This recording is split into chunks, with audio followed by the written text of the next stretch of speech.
مسجد نبوی میں عورتوں کے لیے نماز جنازہ اور جمعہ جائز ہے یا نہیں؟ میرے بھائی سوال سمجھیں کہ عورتیں نماز جنازہ ادا کر سکتی ہیں یا نہیں؟ کیوں جی؟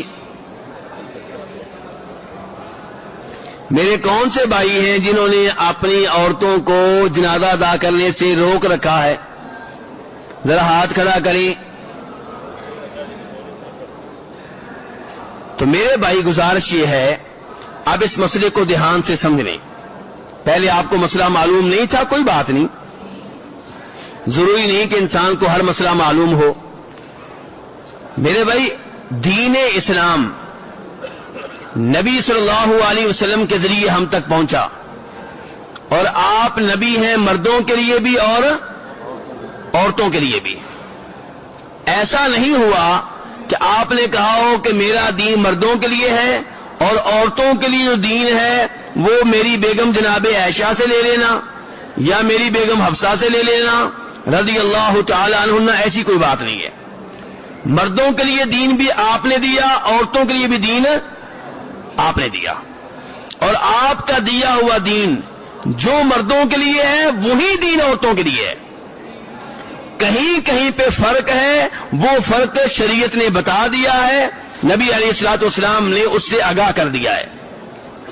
جہاں پہ شریعت خاموش ہے، فرق بیان نہیں کرتی، وہاں پہ جو دین مردوں کے لیے ہے وہی دین میرے بھائیوں عورتوں کے لیے ہے. مثلا اللہ تعالیٰ کہتے ہیں وَأَقِیمُوا الصَّلَاةَ، نماز قائم کرو.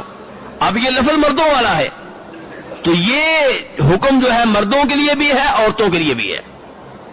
اللہ کہتے ہیں زکوٰۃ ادا کرو، وہ حکم مردوں کے لیے بھی ہے عورتوں کے لیے بھی ہے. جہاں کہیں پہ فرق ہے شریعت نے بتا دیا. مثلا مرد کے اوپر واجب ہے کہ مسجد میں آ کر جماعت کے ساتھ نماز پڑھے، ایسا ہی ہے میرے بھائیوں. اور عورتوں کے لیے کیا افضل ہے؟ گھر میں نماز پڑھے. یہاں پہ فرق ہے، یہ فرق آپ نے بتایا ہے. لیکن جہاں پہ شریعت فرق نہیں بتاتی وہاں پہ جو دین مردوں کے لیے ہے وہی عورتوں کے لیے. کیا شریعت نے عورتوں کو نماز جنازہ ادا کرنے سے روکا ہے؟ جی. تو اب بتائیے وہ نماز جنازہ ادا کریں گی کہ نہیں ادا کریں گی؟ جی. اب بھی آپ ڈیلے بول رہے ہیں. جی ادا کریں گی، کیونکہ شریعت نے انہیں نماز جنازہ سے نہیں روکا. نماز جنازہ پڑھنے کا شریعت نے کہا ہے، ترغیب دی ہے. تو اب یہ ترغیب جیسے مردوں کے لیے ہے ویسے ہی عورتوں کے لیے ہے. جیسے مرد نماز جنازہ ادا کریں گے ویسے عورتیں بھی ادا کریں گی. یہ تو میں نے آپ کو عام اصول بتا دیا، اور اگر میں اتنا بتا دوں تو اتنا کافی ہے.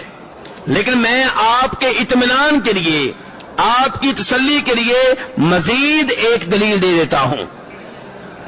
امام مسلم رحمہ اللہ روایت کرتے ہیں کہ جب جناب سعد بن ابی وقاص، میں نے کس صحابی کا نام لیا ہے، رضی اللہ تعالیٰ عنہ فوت ہوئے، تو جناب عائشہ اور دیگر امہات المؤمنین رضوان اللہ علیہن نے مطالبہ کیا کہ ان کا جنازہ مسجد میں لے کر آؤ تاکہ جنازے میں ہم بھی حصہ لے لیں. یہ مطالبہ کون کر رہی ہیں؟ جی مرد ہیں کہ عورت ہیں؟ تو وہ کہہ رہی ہیں کہ ان کا جنازہ مسجد میں لے کر آؤ تاکہ ہم بھی جنازہ ادا کریں. یہ واقعہ کس مسجد کا ہے اور کس مسجد کا واقعہ ہے؟ مسجد نبوی کا. تو اب آپ مطمئن ہوئے کہ اب بھی نہیں ہوئے؟ کچھ لوگوں نے اعتراض کر دیا، کہنے لگے لو جی جنازے کو یہ لوگ مسجد میں لے کر آ گئے ہیں. جنازہ عام طور پہ کہاں ادا کرنا چاہیے میرے بھائیوں؟ باہر کھلے میدان میں. مسجد میں ادا کرنے کی بجائے کسی کھلے میدان میں ادا کرنا چاہیے. تو یہ اعتراض کیا گیا. جناب عائشہ کو جب معلوم ہوا تو ناراض ہوئی، کہنے لگی لوگ کتنی جلدی اعتراض شروع کر دیتے ہیں، کیا ان کو معلوم نہیں ہے کہ نبی علیہ الصلوۃ والسلام نے بیضا کے بیٹے سہیل کا جنازہ مسجد میں ادا کیا تھا؟ کہاں ادا کیا تھا؟ تو خلاصہ کلام یہ ہے کہ نبی علیہ الصلوۃ والسلام نے عام طور پہ جنازے ادا کیے ہیں مسجد سے باہر، لیکن اگر کبھی مسجد میں ادا کریں تو وہ بھی آپ سے ثابت ہے، اس میں کوئی قباحت نہیں ہے، کوئی گناہ نہیں ہے، کوئی ایسا مسئلہ نہیں ہے۔ جیسا کہ آج کل آپ دیکھ رہے ہیں اب یہاں پہ جنازہ مسجد میں ادا کیا جا رہا ہے، کیوں؟ اگر یہاں کی انتظامیہ اعلان کر دے کہ جنازہ جنازگاہ میں ہوگا، میدان میں ہوگا، تو کتنے لوگ شریک ہوں گے؟ جی بہت کم۔ لیکن چونکہ آپ نماز پڑھنے کے لیے آئے ہوئے ہیں، جنازے کا اعلان ہوا تو آپ سب شریک ہو گئے، تو اس لیے اگر مسجد میں ادا کیا جائے تو اس میں کوئی قباحت نہیں ہے، کوئی ممانعت نہیں ہے۔ تو خلاصہ کلام یہ ہے کہ عورتیں بھی جنازہ ادا کر سکتی ہیں اور جنازے کا ثواب بہت زیادہ ہے۔ کتنا ہے میرے بھائیوں؟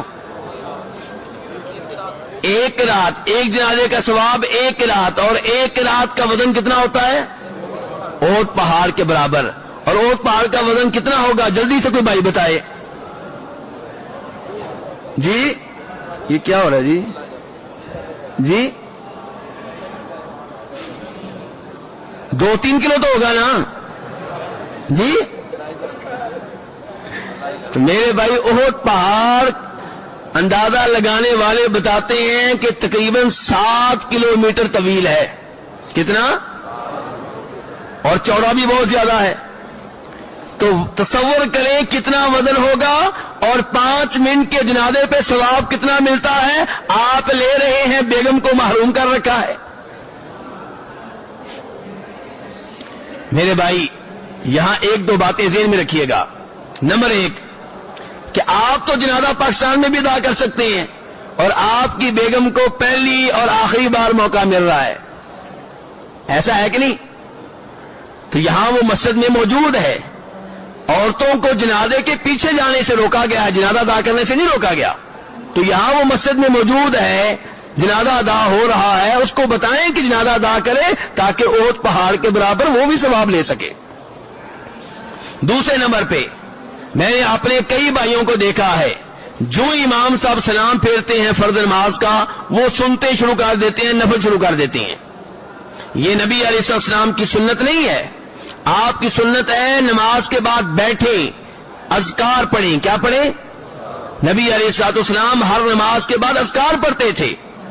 ہاں اگر کسی کو جلدی ہے تو اس وجہ سے سنتے پڑھ رہا ہے تو انشاءاللہ کوئی گناہ نہیں ہے، لیکن وہ آدمی جو مسجد میں بھی بیٹھنا چاہتا ہے، ٹائم اس کے پاس ہے، تو پھر وہ آپ کی سنت ترک کر کے کوئی اور عبادت کیوں کر رہا ہے؟ اذکار کرنا ضروری نہیں ہے، لیکن اس کے فوائد بہت زیادہ ہیں، ثواب بہت زیادہ ہے۔ اب اگر آپ کے پاس ٹائم نہیں ہے، آپ نے دکان کھولنی ہے، ہوٹل میں جانا ہے، پیشاب آیا ہے، کوئی بات نہیں، چلے جائیں، وہاں جا کے اذکار کر لیں، راستے میں چلتے چلتے کر لیں۔ لیکن جب آپ مسجد میں بھی بیٹھیں گے، ٹائم ہے، پھر خلاف سنت کام کیوں کر رہے ہیں؟ تو اس لیے میرے بھائی آئندہ ہر نماز کے بعد، یہاں بھی، وہاں پاکستان میں جا کر بھی، انڈیا میں جا کر بھی، نماز کے بعد آپ کیا کریں گے؟ وہ کام کریں گے جو کون کرتے تھے؟ نبی علیہ الصلوۃ والسلام۔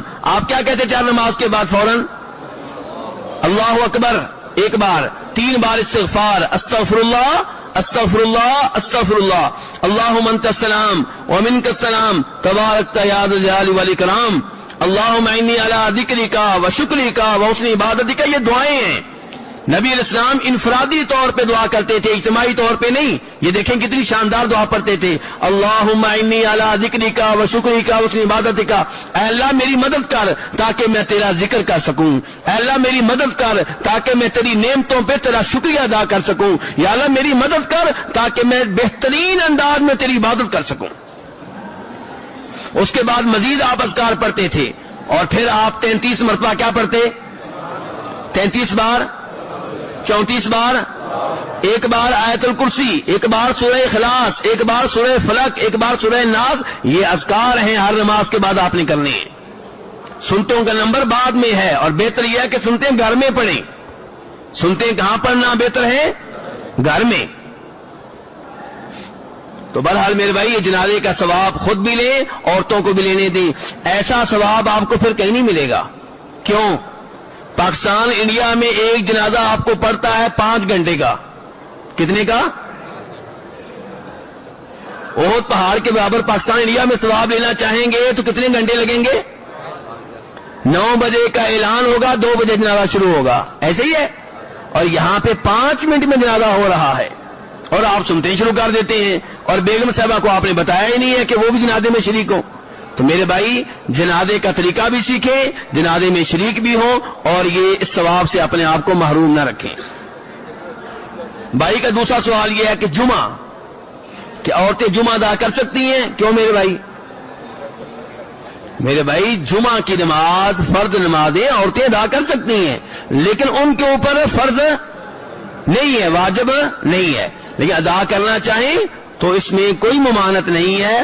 اور اپنے ممالک میں پاکستان انڈیا میں عورتوں کے لیے جمعہ کی نماز کا بندوبست کریں تاکہ وہ بھی قرآن و حدیث سنیں، ان کو بھی معلوم ہو اللہ کیا کہتے ہیں، نبی علیہ الصلوۃ والسلام کیا کہتے ہیں.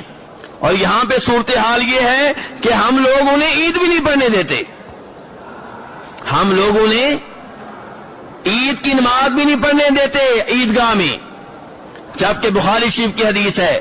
جناب ام عطیہ فرماتی ہیں نبی علیہ الصلوۃ والسلام نے ام عطیہ کی ڈیوٹی لگائی تھی کہ عورتوں کو عید کی نماز کے لیے گھروں سے باہر نکالو.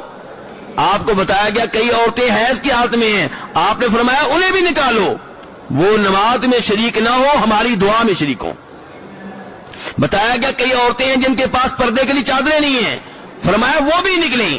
پردے کا کیا ہوگا؟ فرمایا ساتھ والی عورت کی بڑی چادر میں وہ بھی شریک ہو جائیں اور عیدگاہ میں آئیں اور نماز ادا کریں.